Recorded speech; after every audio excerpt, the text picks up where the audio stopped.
Hello, and welcome to episode 3 of the T2RL Talks podcast. I'm Bert Craven. I'm President of Technology at T2RL. As I said, this is the third in a series of our T2RL Talks podcast. This is being recorded on the 20th of March, 2023. Now, aside from our usual market reporting, our primary focus this year is about the future of commercial architecture of the airline business and the transition from the traditional inventory reservations and departure control model to a new offer, order, settle and deliver paradigm.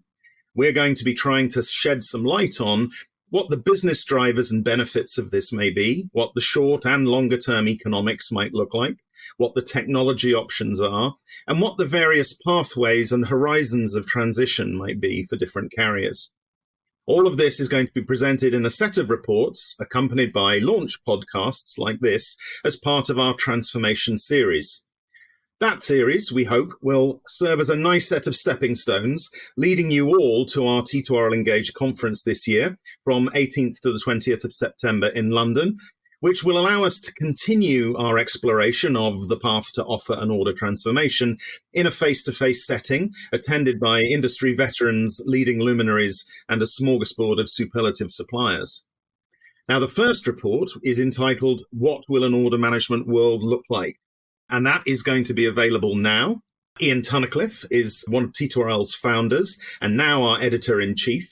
And he's been slaving away with the research team to assemble this cornucopia of wisdom and insight. And he's here today to talk through some of the key points we're trying to highlight in our first report. And speaking of industry veterans, we're also joined by Chris Bird, T2RL Principal Analyst. Chris brings with him a wealth of experience gained over many years of involvement with both technology vendors such as Sabre and airlines including KLM, Qantas, Delta, American, and Southwest. So, Ian, what will an order management world look like? Well, Bert, that's a very good question. And one of the things we have to think about is we probably won't even know for another 10 years or so. But we're beginning to see some signs. And the main difference, the main headline difference, is that we're going to get rid of the idea that you need 2 or 3 separate documents to manage a booking for an airline flight. In today's world, we have a PNR, which holds the itinerary, holds some customer information. We have the ticket, which holds payment information and entitlement to travel information and some customer information.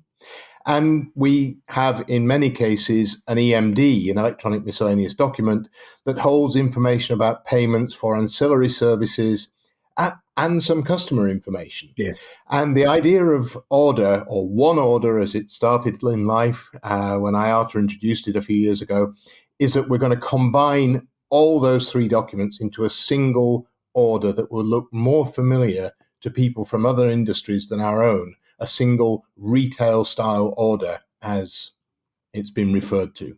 Obviously, that sounds simpler at the outset, going from a number of different documents to a single one.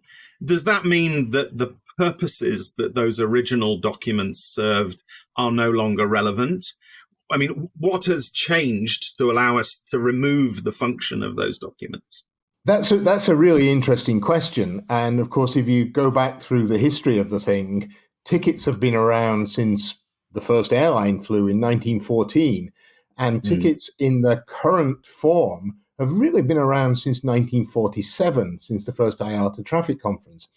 And they have some limitations. I think everybody's aware that the original paper tickets had 4 coupons to a book. And if you wanted to have a journey that involved more than 4 legs of flight, you had to perform unnatural acts to combine 2 tickets into one and all kinds of stuff like that. And of course, since we went to electronic tickets about 20 years ago, there's no really sensible reason to have that limitation of four coupons to a ticket. And so that's one of the reasons that the technology we're using nowadays enables us to remove some limitations that were inherent in what we had before. To some extent, the same goes for EMDs. There's no real need to constrain ourselves with EMDs to a whole load of arcane codes for reason for issue code and reason for issue subcode and all of those things. Nowadays, the technology is sufficiently developed and available that we can actually allow airlines to sell whatever products they want to whomever they want, whenever they want, and not be constrained by limitations of technology that's, really quite old now.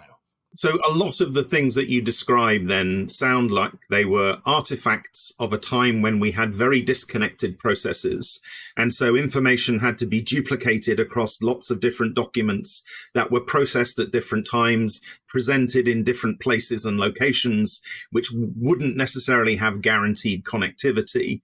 And a lot of these artifacts represent an old process of tearing stubs and coupons off things, and parts of the ticket being used in the reconciliation and the settlement and so on.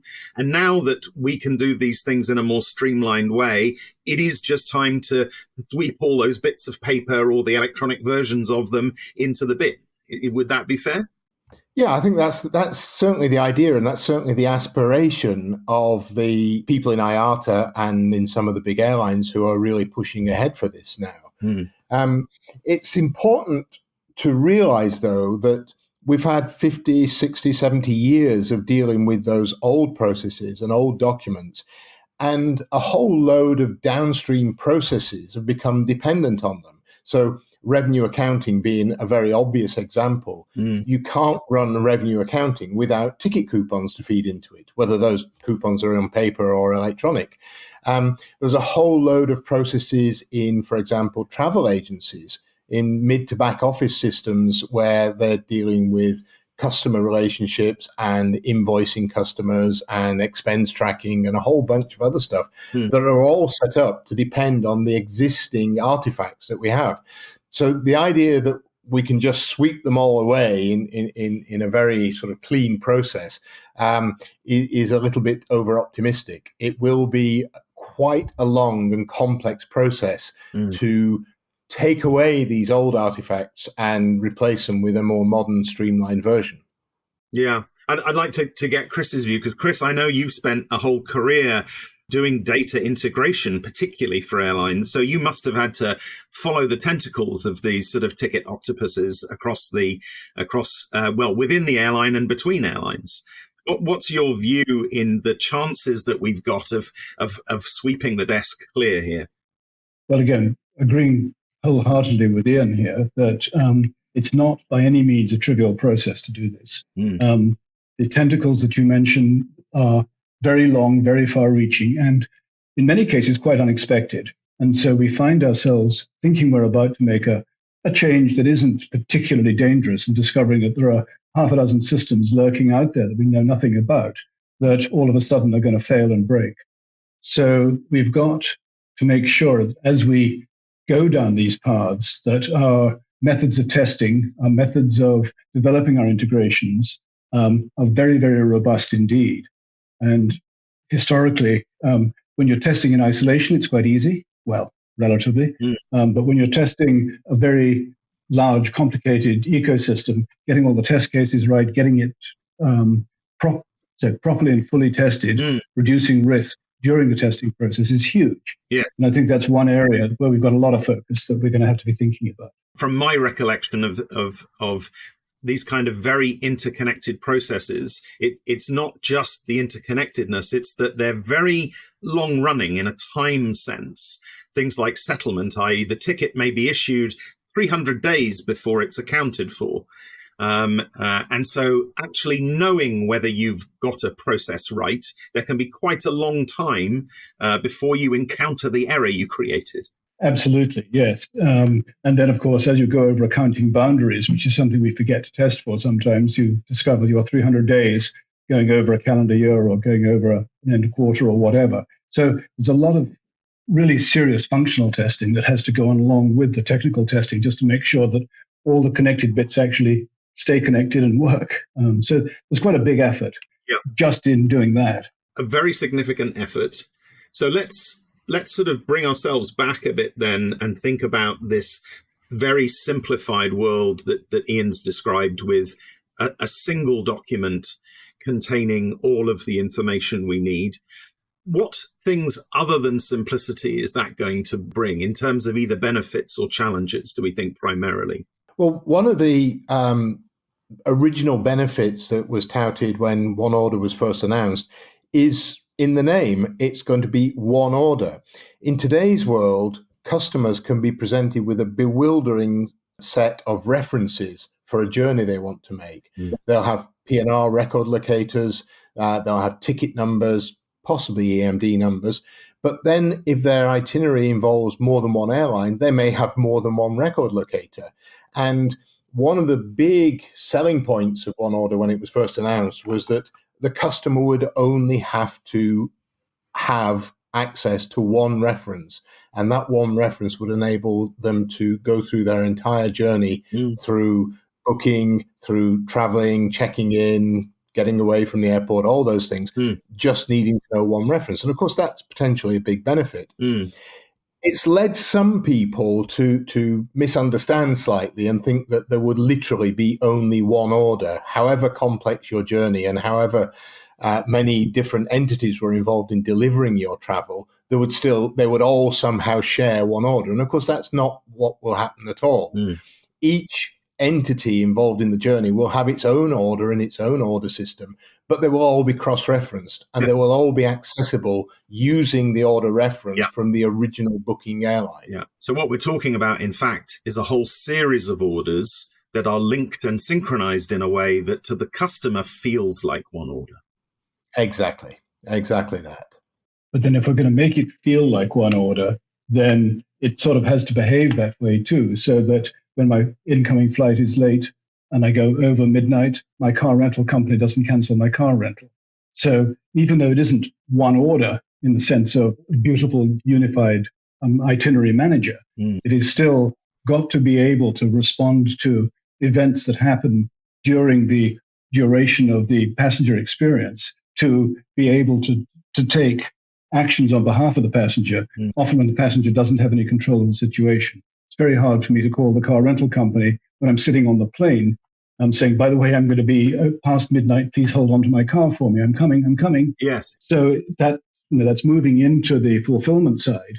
But if we streamline order, we've got to make sure that we're able to manage the fulfillment, even for those things which we as the airline don't actually control. Yeah, and I think that's a very important point that Chris has touched upon there. By moving to a technology base, and in this case, the technology base we're talking about is exchange of XML files rather than the teletype and Edifact messages that airlines have known and loved for a long time, we get closer as airlines to the companies that are supplying services that connect with our airline flights, like car rental companies, like hotels, like transfer companies, all those people. It's not going to be plug and play by any means, but at least we'll be talking technologies that some of those other entities have a chance of recognizing. Because if you go up to them and say, we want to communicate with you using AirIMP standards, or even IATA Edifact standards, they're going to look at you like you've grown an extra head. But if you say, actually, it's an XML API, now can we talk? You have a lot more chance. Yeah, and it does sound from the way that certainly you and Chris are describing it, is that what we have, irrespective of the format of the order, actually is a huge state synchronization problem, not just synchronizing the state of the order, but the operational data and information about the passenger and their delays and so on. And I don't imagine that all of the people in this order value chain are all going to change their systems. And even if they did, they're certainly not going to do it all at once. So we seem to be relying very heavily on the adoption of a particular synchronization protocol to try and make all of this flow and work together. Yeah, I think we are to a large extent, but I think we're also building in to the order management systems that are now starting to be specced by some very large and very smart airlines. We're building in sort of fallback positions. So in an ideal world, we synchronize with everyone who's involved in the order, everyone who's involved in the customer's journey. But we actually have to acknowledge that some of the companies we need to work with will not be capable of doing that, at least not in the short term. If you're going to book a taxi transfer in Santiago de Chile from a Lufthansa flight, for example, you cannot necessarily expect the taxi company to be able to synchronize with your one order. So you've got to have fallback positions. What can you assume? What information can you get from that taxi company? And what do you just have to assume and take as read?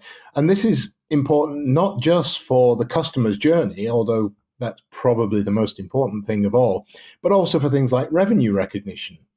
With flights, it's pretty clear when a flight is operated and the customer has been on the flight, and you can now recognize the revenue.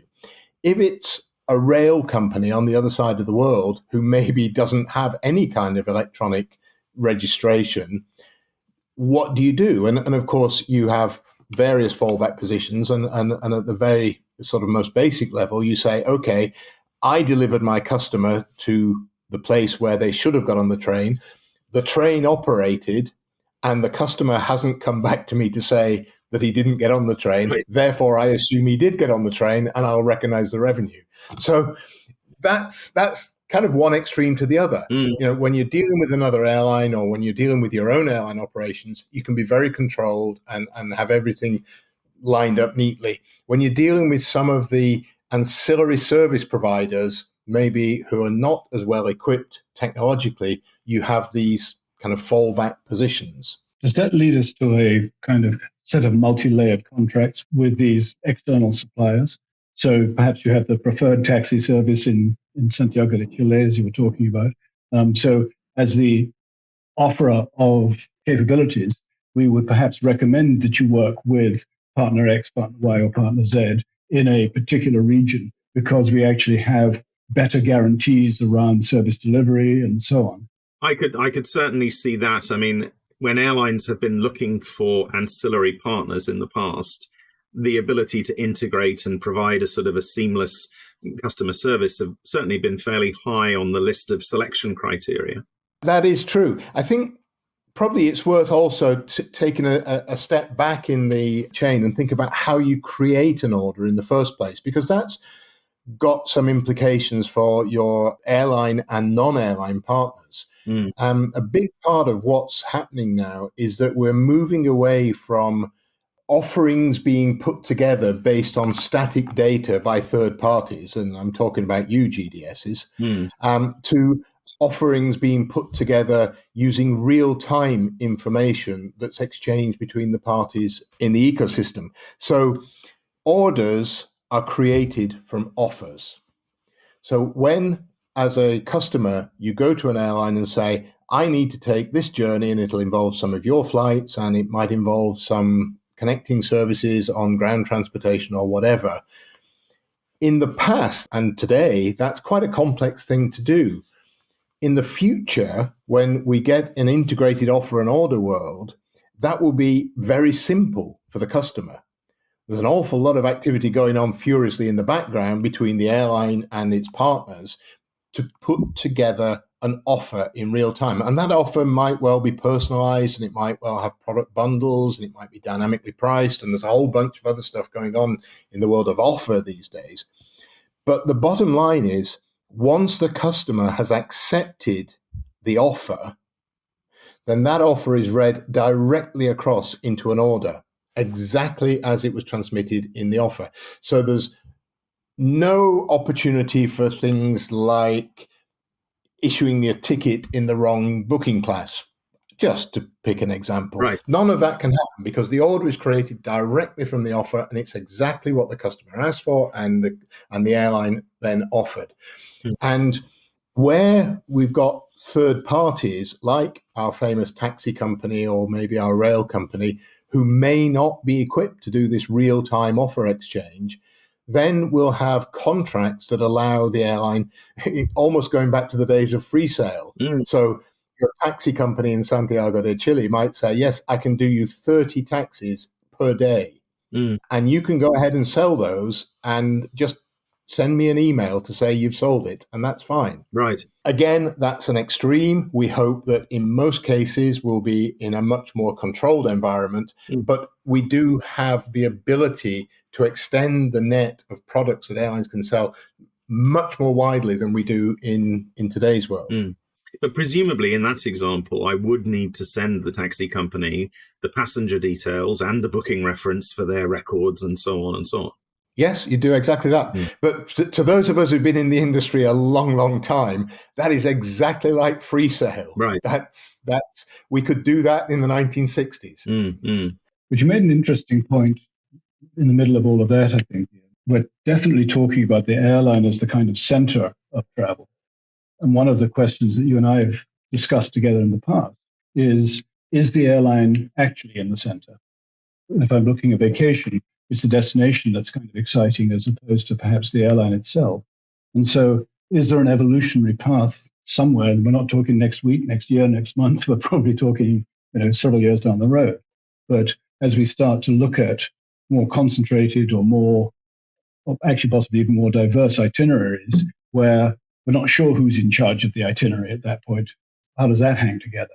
Now, that may be a topic for another conversation, but it's certainly something that occupies my mind as I think forward into the industries that we support. Yeah, I think that's right. As Chris says, we have had a conversation about this just recently, and everything he says is correct. And the future may see a more diverse set of travel sellers out there.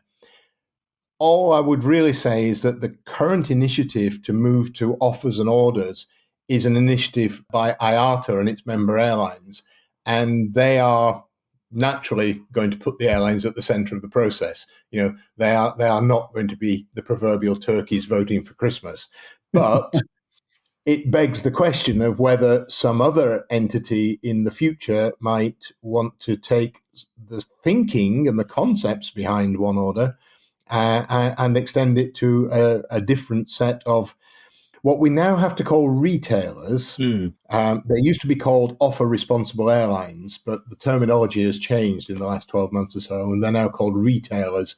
Who's to say that a retailer has to be an airline in this context? So far it does, but the future's a big place. Taking an analogy from another industry at around about the same time, 1947, when television started, television was radio with pictures, not anymore. And so we start off with a kind of view of how it might be, and then the thing spreads out with its tentacles into entirely different places that we can't necessarily imagine at the very beginning of the journey. There is this question about the ownership of the customer and the ownership of the order, which is something that has been sort of very important to airlines. And they see this potentially as a way of owning the customer and owning the order. But at the end of the day, airlines aren't actually operating the point of sale in all cases, but they will still have to create an order, irrespective of how the offer is made and how the order is created or who creates the order. Yeah, I mean, you're certainly right about the wrangling over ownership of the customers, and this has been a perennial source of friction between airlines and travel agencies especially. But in all honesty, I think they've all missed the boat now. I think the only person who owns the customer now is the customer. And increasingly with things like data protection regulation and consumer protection regulation, I think the customer is going to decide who has the relationship, who gets to use the customer's data, who gets to use the customer's activities to further their own business. So I think the days of imagining that we can own the customer, I think are actually rapidly receding. That's certainly one way of talking about the ownership of the customer. I was also thinking, though, in terms of who paid the cost of acquisition of the customer. Who paid to get the customer into the shop and whose shop were they in when the order was placed? Well, that's right. And it becomes a question of, who pays the cost of acquisition and who gets the reward for having paid the cost of acquisition. And that's an interesting debate that I'm sure will go on for some time to come. Yeah. Probably quite independently of developments in order. Yeah. I think so, yes. That actually raises an interesting question when you start talking about who pays the cost of acquisition and so on, because this change to offer an order, even though pretty much everybody agrees it's going to be a big improvement, it's going to be expensive. Yeah. It is going to cost an arm and a leg and maybe the foot off the other leg as well. It's going to be a really major investment over the next, I don't know, 20 years maybe, before it's all finally done and dusted. So how do you build the business case for that investment? Is it a cost-saving business case? Yeah, eventually, there'll be some big cost savings because you can shut down your ticketing systems and shut down your revenue account systems and a whole bunch of other stuff. Yeah. But you're not going to be able to do that until you finish transition, and that could be decades away. So is it a revenue business case? Do we believe that the ability to create dynamic offers is going to offer a boost to airline revenues sufficient to justify the big investment in the move to offer an order? Or is it just a matter of faith? Are airlines doing it because they just believe this is the way forward? Yeah, I don't think there's one answer, and it's going to vary from airline to airline. I think you're right that it will be very difficult to make a cost avoidance business case for this, and it will have to be made, I think, on the basis of incremental revenue. But those are notoriously heavily discounted by people in finance. And even then, there is still the question, the same as the cost avoidance, is when does the revenue come? And when does enough revenue come for the investment to sort of wash its own face? That's right. And that's why I raised the question of, are some of the airlines who are really pushing for this, and some airlines are pushing for it. I mean, look at Finnair that's, announced to the world that it's shutting down all its Edifact connections by the end of next year, is it? And moving to a totally orders-based world. Has it made a really rigorous business case for that? Or does it just have a belief that this is the way forward and it will be strategically helpful to get ahead of the game? I think there may be an element of somebody's got to do something to disrupt the status quo. I think airlines have banged their head against all six walls for long enough. And there may be an element of maybe we just sort of throw the board in the air and let the cards fall where they may, because anything is better than another 10 or 20 years of the status quo. Do you think that having richer products starts to allow airlines to kind of put their toes in the water a little bit? If we're thinking of things like vacations, where you do actually start to see a slightly richer looking order as being a business case that is sort of parallel and off to the side and doesn't get in the way of doing real business, and yet provides us an opportunity perhaps to test out some of the thinking here. I think that would have to be the primary source of incremental revenue, to be honest. I mean, there will be a number of theories about where incremental revenue comes from. I mean, there will be suggestions that there is just money being left on the table. There is more in the individual traveller's travel wallet than they're spending currently, and that travelers will be prepared to spend more. There will be the idea that you can take revenue and or commission from other players in the value chain. I suspect the belief is that if the airline ticket is or not, the airline order is sufficiently important in the value chain, then it has a gravitational pull that will allow the airline to sell more ancillary products and third-party ancillary products. But that also brings with it cost. I mean, rich orders and complicated orders tend to be brittle. They tend to be more expensive to service, either from a technology perspective or from requiring servicing in a call center. If you look at the costs of the current OTAs who do sell kind of big complex orders, that is the kind of world that airlines would be heading into, I think. And I wonder how many of them have really thought that through yet. Well, I think some of them are probably already running vacation businesses alongside their existing air travel businesses, and will have had a sense of, what's the difference between selling packages and versus flights or dynamically packaged products. It does carry with it some additional cost. In some cases, it will carry with it some regulatory elements as well in some areas. For instance, selling packaged holidays carries with it additional obligations and regulation. Yeah, and many airlines are incredibly reluctant to get themselves categorized as tour operators or package holiday operators for precisely those reasons, Yeah. precisely the obligations and liabilities that come with that. Yeah. I think there is a sense that something has got to give, in the sense of there are definitely opportunities out there, but we can't go after them because the systems we have don't permit us to do that. And so there may just be this view that you've got to invest ahead of the curve, that once we have the systems that enable this product innovation and product expansion, that the opportunities will come, they will present themselves, and there will be jam tomorrow, as it were. One of the other things that IATA and others have put forward is the idea that by moving to a more mainstream form of commerce, then airlines will not be constrained to only buy their key commercial IT systems from the traditional suppliers to the airline industry. Yep. This is what we do at T2RL. We track the market for those systems, and we know full well that Amadeus and Sabre, between them and their two low-cost subsidiaries, have got something like 70% of the market. Yep. And a lot of people around the industry are thinking, well, wouldn't it be a good thing if some more mainstream IT suppliers could come in and give Amadeus and Sabre a run for their money? Yeah. I wonder, you two gentlemen are both much better versed on modern IT architectures than I am. Do you think this is realistic? So the answer is in principle, yes. So when we talk about simplifying the business, we're not just talking about making it simpler for airlines.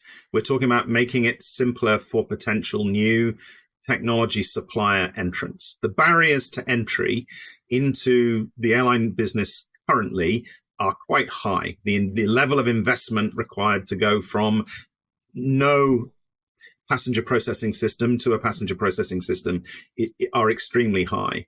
And the margin rewards aren't necessarily fantastic at the other end. What we have at the moment is a very undercompeted market. We have some very long-term players in the industry who have made massive investment over a very long period of time and have basically cut themselves quite a nice corner of that market, which makes entry very difficult. You know, they are not in unassailable positions, but they are in very, very strong positions.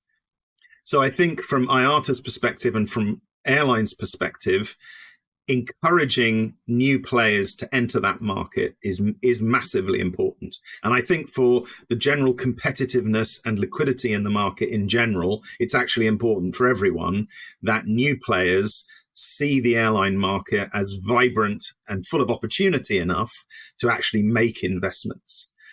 But the airlines are going to have to work hard to bring those people in. They won't just wander in with wads of cash. They're going to have to be coaxed in. And we know historically that these types of systems operate on volume, i.e., in order to be commercially viable, they have to have many millions of passengers being processed through them in order to operate at reasonable economics. And so that means that the industry has got to lay out some pretty big bait to bring the kind of partners into the industry who are going to compete effectively. And I think a lot of the kinds of players that might look for breadth as well as depth, if you like. So, you know, if you look at the number of airlines in the world, it's not a huge number compared with, say, retailers or other general industries. So, and the opportunity to sell to 600 and 700, however many airlines there are. I haven't looked at the T2RL data this week, so I'm not sure exactly.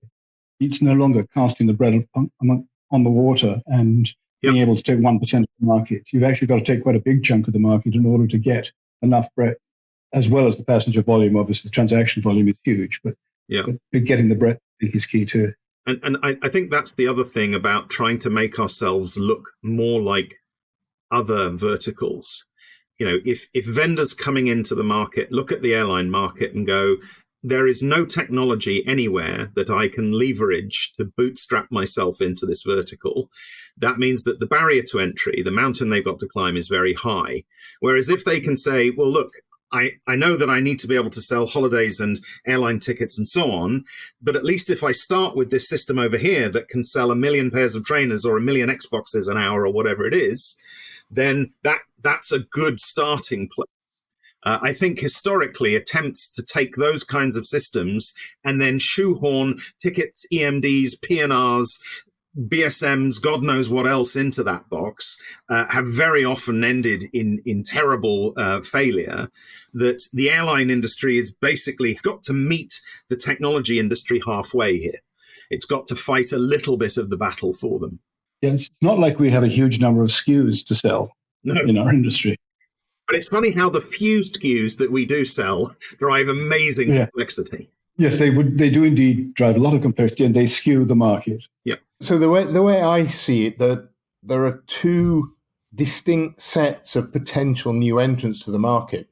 There are the vendors who've historically sold into the airline business, but in a very specialized area like revenue management or like maybe merchandising engines. And these are people like Pros, like Flyer Labs, like DataLex. Yep. And they want to build out their systems so they can offer a full comprehensive offer and order management capability. Yes. And, we can have a view as to how successful they're going to be. But then we can look to the wider market and maybe let our imaginations go a little bit and say, okay, so why doesn't Amazon sell air?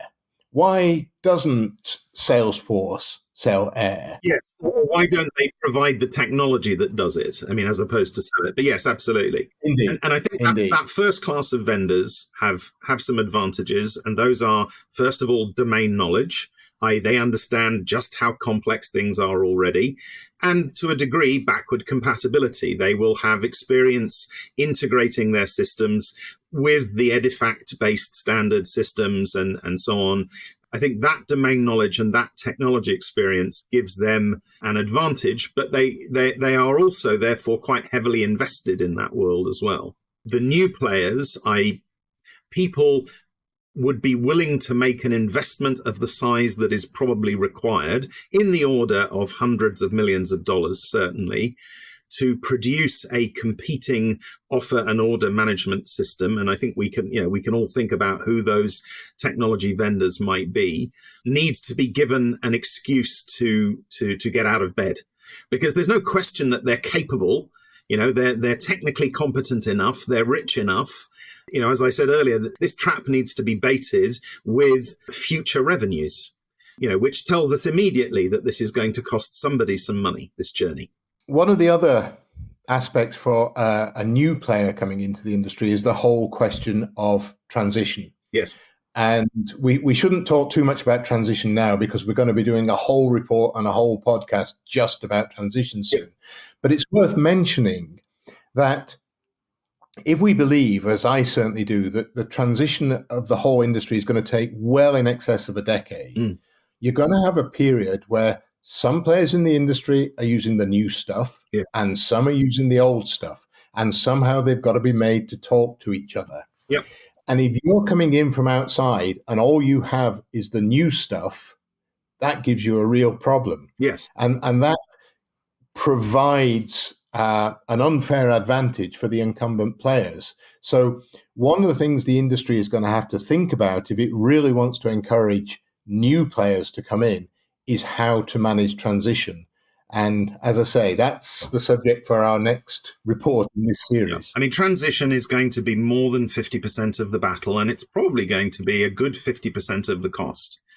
The journey is going to be quite an expensive one, and it's going to be expensive because at least part of that journey, we're going to have to maintain, well, most of us are going to have to maintain some degree of backward compatibility with the rest of the industry. Yep. And as you say, that also creates a problem with entrants, which is, in order to take you on the journey to the new world, I've first got to reinvent backward compatibility with the old world. And so, as well as bringing the promise of future revenues and volumes, I think the airline industry, if it wants to attract these vendors, have got to have got to come up with a plan of how they're going to deliver that, which is we're going to provide you with the specifications. We're going to help you build the adapters and the backward compatibility. There's going to have to be some investment from that side as well, because it's a huge amount, 60 or 70 years of historical technology and craft that will have to be sort of reinvented in order to make sure that somebody who is working in a purely order-driven world can still work with ticket-based partners. And then along with that, of course, there is the natural desire by any vendor to encourage lock-in. And yet here we are attempting to kind of make the industry a little more open, to make switching costs less. So you've got this extra tension lurking here.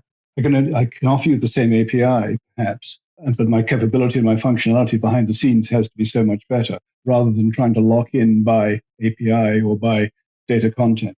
Yes, Edifact messaging has been largely standardized, but there are all sorts of little wrinkles in there where you can get away with some lock-in. So that's going to be another kind of dimension of this as well. The airline industry's lock-in has always been the cost of transition. I mean, I'm not even sure the vendors would have to do it deliberately. I mean, cost of transition in our industry is high for a whole number of reasons that are just logistical. We are massively interlinked with partners, with airports, with regulatory authorities, with e-borders, all of these things. And it is the level of integration that drives our cost of integration. And it is the cost of integration that locks us in, because historically, it's always been very difficult to make business cases that cover the cost of transition. They may well cover in the sense that the benefit of moving to a new system that has better features and might deliver better revenue, that's fine. But enough revenue to cover the cost of transition has always been the challenge. And that's probably a good place to kind of summarize the move. I think, to put things in a nutshell, we at T2RL are convinced that after probably as much as a couple of decades of false starts, this transformation is real. The industry is buying into it, and it is going to happen.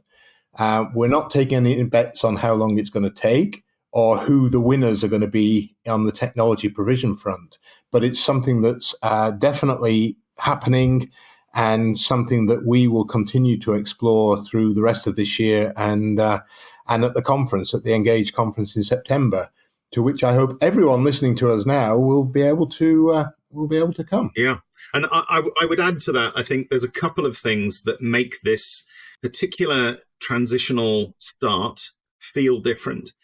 The first is I don't think I've seen this level of consensus, as you just mentioned, Ian. I think everybody is in agreement, and they're even in broad agreement about the direction of travel, the speed, who bears the cost, various other things. Yes, these are always going to be up for debate, but there is a very broad consensus about benefits and about direction of travel, and that now the change is upon us and we have to knuckle down and deliver it. I think the second thing is the level of determination that this will not be another incremental change. We are not going to put another layer of skin on the onion here. We're not going to put some more stuff over the top of the old stuff. All of the design work that we've done with carriers, all of the conversations that we've had with vendors have been about making sure that none of the legacy craft pollutes the purity of the new order-based world. Very, very clear lines are being drawn. Backward compatibility is absolutely understood, but we're not bringing any of our baggage with us. And I think that determination that this is not going to be just another incremental change is another thing that marks this out as quite a different departure. Any final words from you, Chris? No, I think not much extra to add. I think the summary from you guys is spot on. The journey is going to be rough, and we'll talk about the transition in one of the next podcasts. Choosing which bits of the journey to start on, I think, is critical for each airline in its own space. Like everything else, getting started is often the hardest bit. Yes. Getting the first word on that clean sheet of paper is harder very often than writing the whole article. Indeed. And I think we're now at the stage of deciding what that first word on that clean sheet of paper looks like. Very good. Well, thank you both for joining us on this episode of T2RL Talks.